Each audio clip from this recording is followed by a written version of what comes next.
Voici le sigle Zen.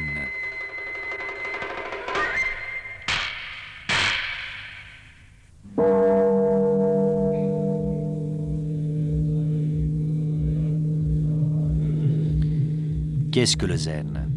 Eh bien, à une époque où il a gagné l'Europe, où les beatniks américains s'en inspirent et s'efforcent d'en faire une éthique de vie, j'avoue qu'il serait prétentieux d'essayer de l'expliquer en quelques minutes et même en quelques heures.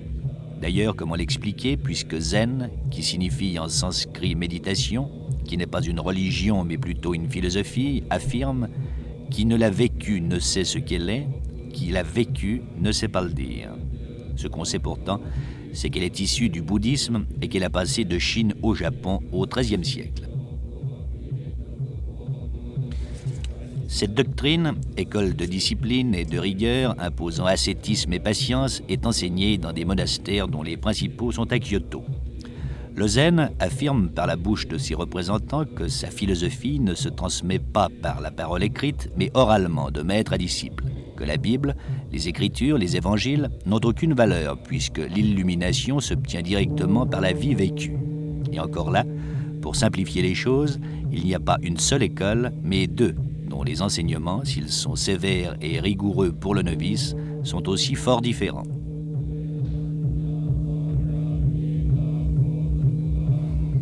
Ainsi, pour l'une de ces écoles, l'illumination, le satori, s'obtient par la méditation, une vie pure et les bonnes œuvres. Mieux, les illuminations succèdent aux illuminations, haussant la vie entière vers la sainteté.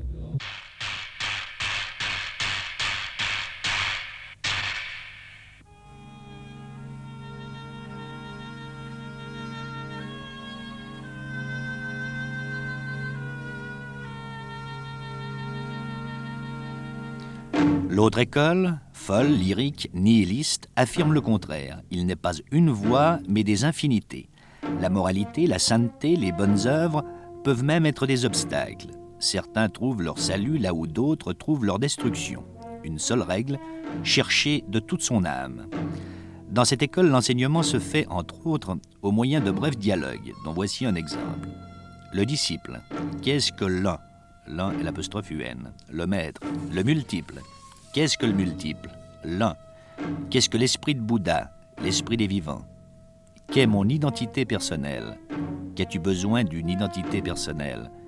Ne suis-je pas ici devant vous ? Je ne t'ai jamais vu. Très souvent, ces dialogues finissent par des coups, des éclats de rire ou des réponses saugrenues, sans queue ni tête. On raconte même l'histoire d'un novice qui fut traité si durement par son maître qu'il se cassa une jambe en tombant et que dans la douleur soudaine, il atteignit l'illumination.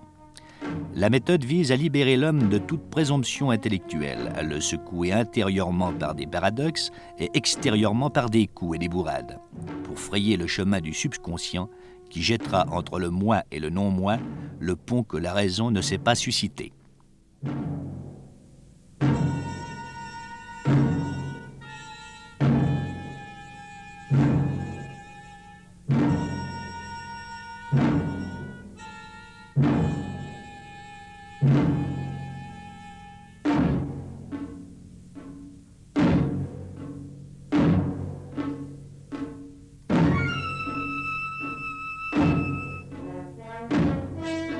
Une autre particularité du zen, importante, est qui s'exprime en art.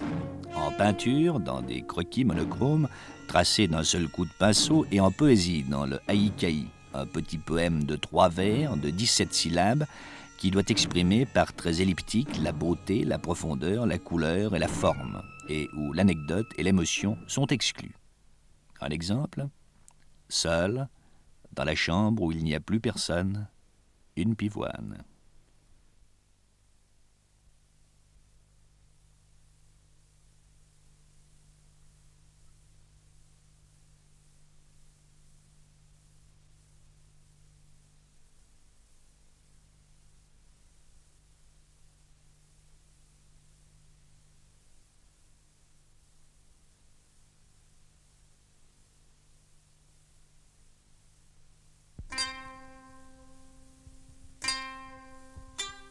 Bouddha, qui symbolise le bouddhisme dont le zen est issu.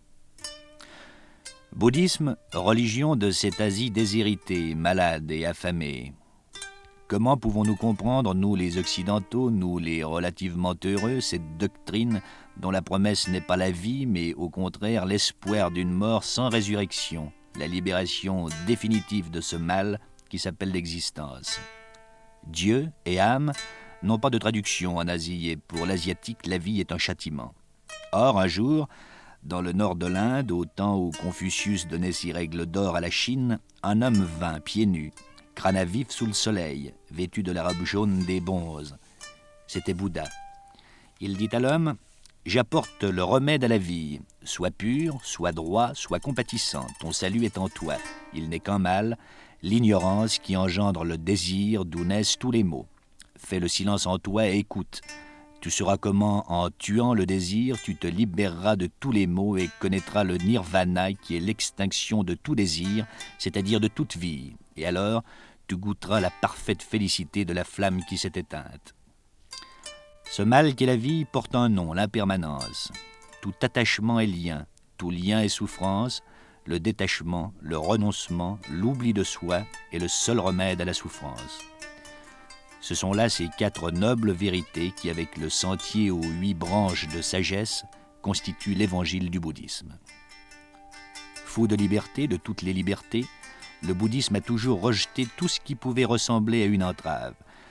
Bouddha, fondateur du premier ordre monastique, disait à ses disciples qui lui demandaient de devenir leur chef que chacun obéisse à sa propre conscience et ne cherche de refuge qu'en lui-même. C'est ici à Nara que le bouddhisme a pénétré au Japon il y a environ 1400 ans. C'est dans le site d'une région appelée autrefois Ikaragano-Sako que se trouvait la capitale du Japon. Les autorités de l'époque y construisirent de grands monastères dans lesquels ils y firent déposer des statues de Bouddha. C'est en fait la Corée qui fit connaître le bouddhisme chinois au Japon. En effet, en 522, le roi Pashke, un pays coréen du sud-est, confiait à son ambassade auprès de l'empereur du Japon des images et des textes bouddhiques. Il n'en fallut pas plus pour que dès le VIe siècle, cette doctrine se propageât simultanément avec la civilisation chinoise à la cour impériale et dans les classes supérieures. Le fait même du tempérament assimilateur du japonais qui lui permet de se rendre maître en un minimum de temps de tous ses emprunts, le fait aussi qu'il n'eut pas à vaincre, comme ce fut le cas en Chine, des doctrines solidement établies ou de tendances contraires, permit au bouddhisme de prospérer très rapidement et de pénétrer de plus en plus profondément dans toutes les classes sociales de l'archipel. Avec l'ère de Tempio, l'architecture et les sculptures connaissent leur âge d'or. Nara, où elles sont toutes dédiées à Bouddha, possède la plus gigantesque. Les empereurs s'appuyant sur le bouddhisme en font une religion d'État qui plus tard seulement sera détrônée par le shintoïsme.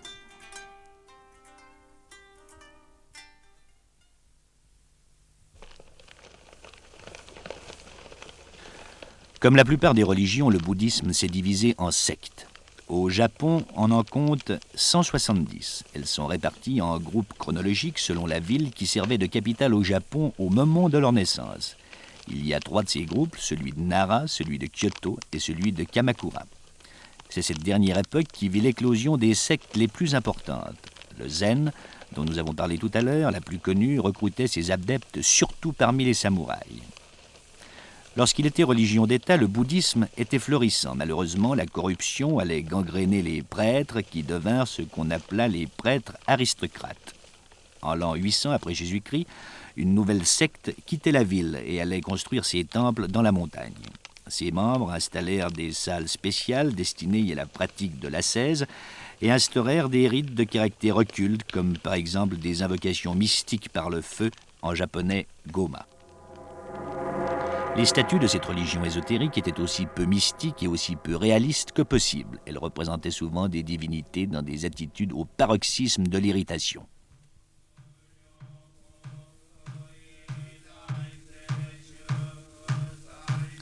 Le nombre des sectes est si important au Japon qu'on peut dire que chacun recherche une religion qui corresponde à son état d'âme. Ainsi, les Sokagakkei, qui affirment que la doctrine de Bouddha ne peut avoir qu'une seule interprétation, les Otomokyo et les Seisho no I, qui prétendent que toutes les croyances en matière de religion ont les mêmes sources, Il prêche aussi bien le bouddhisme que le christianisme que Einstein et Hegel. Et enfin, les Ryukai qui enseignent le respect de l'âme des ancêtres, qui prêchent, qui font du prosélytisme et qui annoncent que la non-observation de leurs règles peut avoir des conséquences terrifiantes. Beaucoup d'adeptes de cette secte, dans un pays où la vénération de l'âme des ancêtres est un rite ancestral.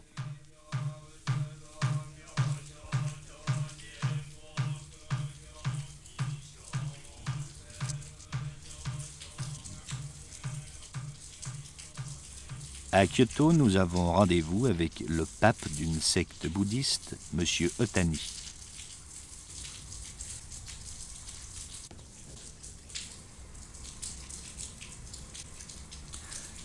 Comment devient-on bonze dans votre secte? On fait les études à l'université théologique de notre temple. Des études qui durent combien de temps? Ça dure 4 ans comme les autres universités. Et au cours desquels vous apprenez quoi? Enfin, on apprend toutes sortes de choses, littérature japonaise, l'anglais, l'histoire, un peu d'études scientifiques aussi. N'est pas bonze qui veut, on est bonze de père en fils, je crois. Oui, dans notre secte, les fils succèdent à leur père. Et une fois que vous êtes prêtre, de quelle façon s'exerce votre ministère? Enfin, nous prêchons au temple ou bien nous assistons aux enterrements des fidèles, enfin, toutes sortes de choses. Oui. Vous propagez surtout la doctrine, je pense. C'est ça, c'est le principal. Est-ce que le japonais, d'une façon générale, est très religieux? Non, je ne crois pas trop. Est-ce qu'il est de tradition qu'ils se rendent au temple une fois par semaine ou peut-être 2 fois? Non, nous n'avons pas d'habitude d'aller au temple le dimanche. Nous y allons seulement quand il y a des fêtes, les jours spéciaux pour notre cérémonie. Est-ce que vous avez plusieurs prières? Non, nous n'avons qu'une. En sanskrit, c'est Namo Mittabhaya Buddhaya. En japonais, Namo Amida Butsu, ça veut dire je prie à Bouddha. Est-ce qu'un japonais très religieux doit prier tous les soirs? Oui, tous les matins et tous les soirs, nous asseyons devant le Bouddha, la statue de Bouddha, et nous prions. Chez soi, donc. Oui, c'est ça, dans chaque maison. Est-ce qu'on se marie religieusement, toujours d'une façon générale, au Japon? Nous n'avons pas cette coutume-là. Nous nous marions en général au temple shintoïste. Ah, les bouddhistes se marient chez les shintoïstes. Même les bouddhistes se marient à la shintoïste. Et les cérémonies funèbres, sont-elles religieuses? Oui, cérémonies funèbres, presque tous les Japonais vont au temple. C'est-à-dire les funèbres se font bouddhistes.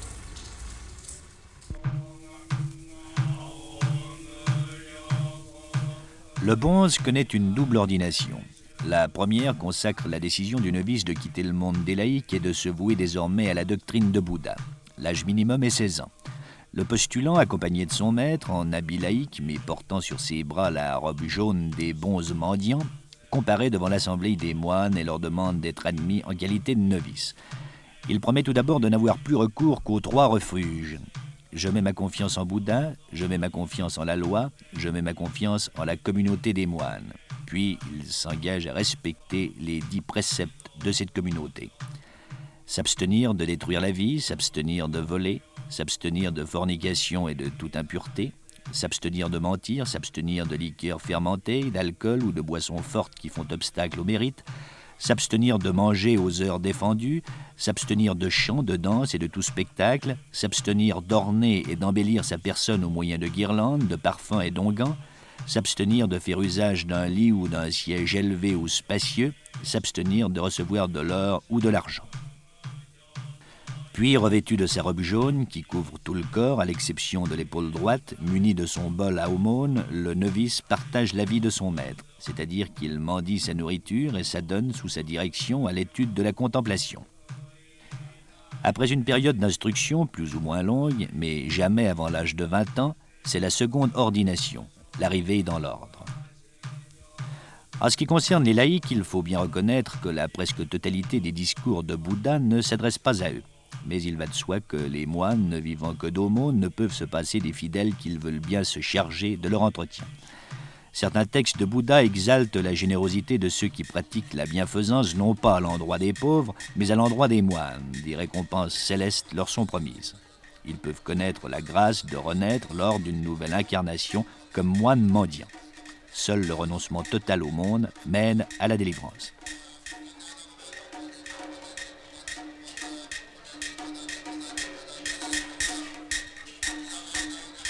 En ce qui concerne le culte des reliques, mais surtout en Inde, en Birmanie et à Ceylan, et aussi culte des statues. Ces dieux aux traits harmonieux dont les longues paupières protègent les yeux contre la réalité fantôme, qui semblent retirés en eux-mêmes tout à la contemplation sereine et qui continuent d'enseigner la doctrine par leur propre image.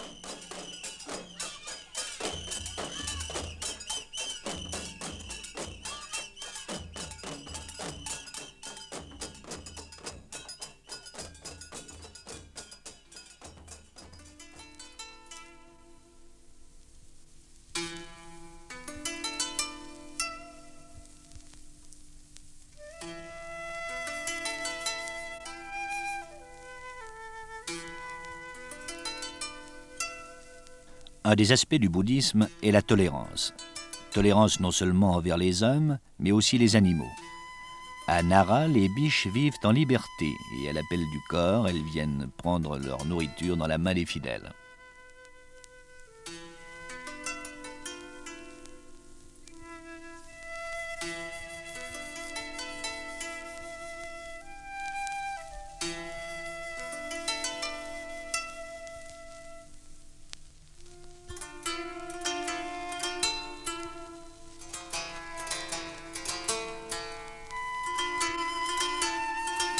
Ici se mêlent bouddhisme et shintoïsme. Au VIe siècle, lorsque le bouddhisme arriva au Japon, le shintoïsme existait déjà.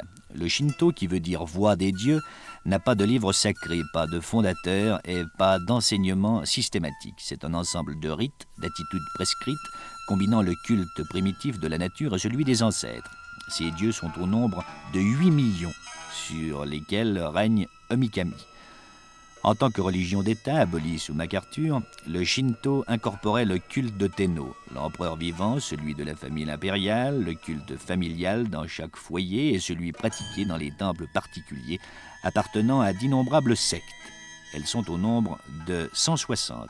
En dehors de ces sectes, il existe plus de 87 000 temples qui continuent avec leurs 15 000 officiants à subsister de la piété locale.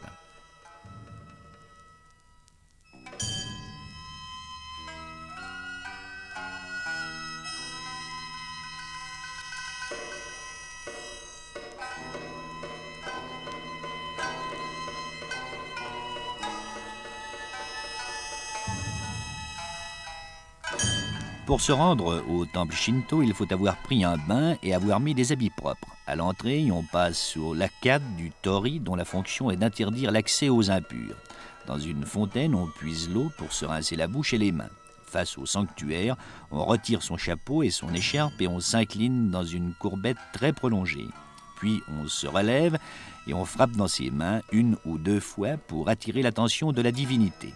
Enfin, on reste les mains jointes en prononçant une prière prescrite. Si l'on entre dans le temple, devant l'autel, on agitera un rameau de sakaki ou un simulacre de papier et on se souviendra que sur une table, il y a de la place pour les offrandes qui, elles aussi, peuvent être symboliques, c'est-à-dire en papier et aussi en vente devant le temple.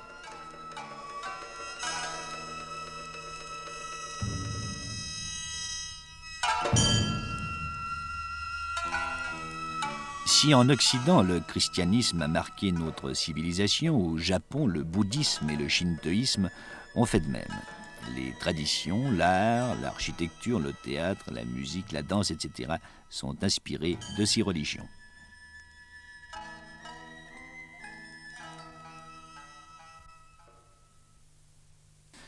Au Japon, la manière de préparer le thé est une cérémonie bouddhiste, zen pour être plus précis, en même temps qu'une forme de l'art. Son rituel, qui est moins un acte esthétique que religieux, a été codifié au XVIe siècle par Senrikyu et il est maintenu rigoureusement dans la maison de thé d'Usasenke à Kyoto.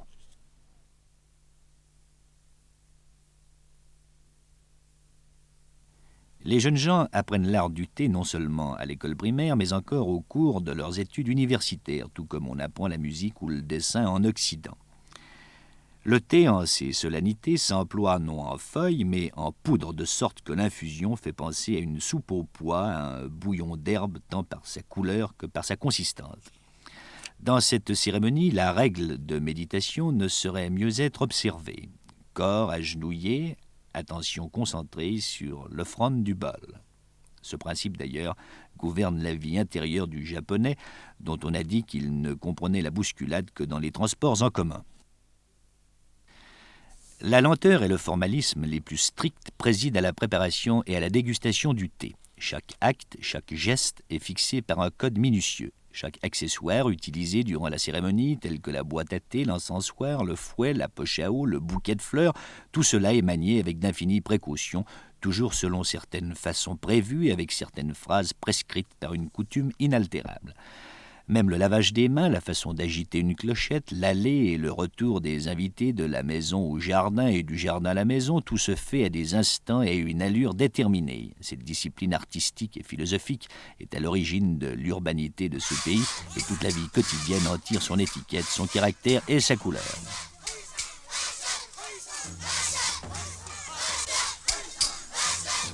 Lorsqu'on a autant de dieux, il faut régler les occasions de leur rendre hommage. Ces occasions s'appellent Matsuri au Japon.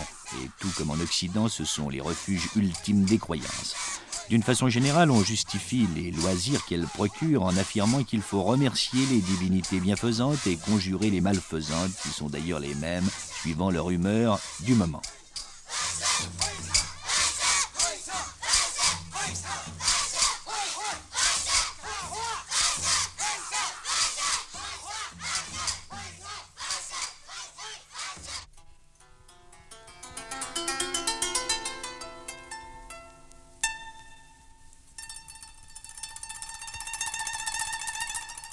Voici une des plus importantes fêtes shintoïstes, le Gion Festival de Kyoto. Pour figurer le dieu de la fête, on choisit un petit garçon qu'on habille et qu'on maquille selon un rituel précis.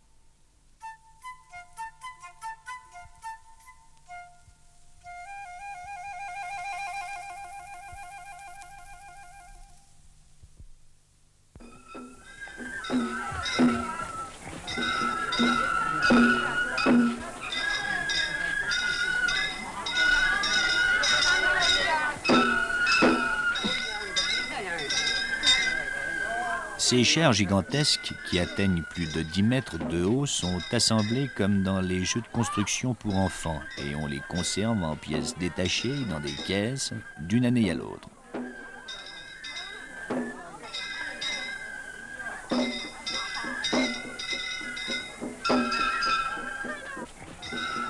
Chaque année, en même temps qu'on monte les chairs, on démonte les fils électriques pour permettre au cortège de passer.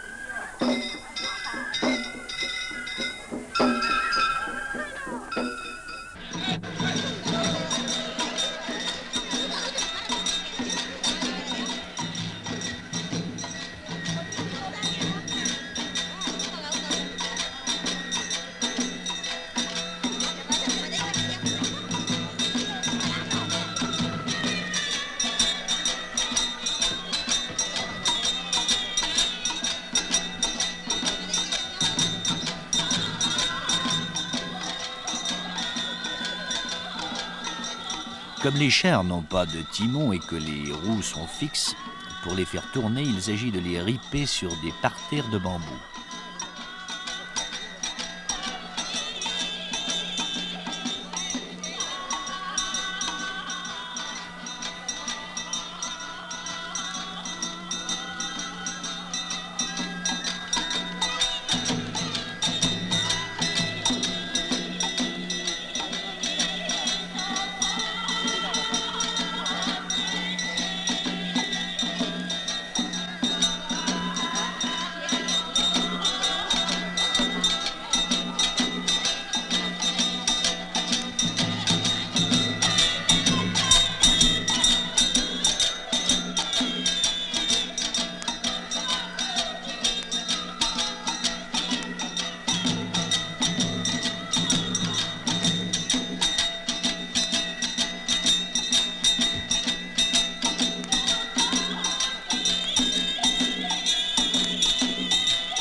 Au Japon, 170 sectes bouddhistes, 144 sectes shintoïstes, 38 sectes chrétiennes et 31 autres sectes religieuses.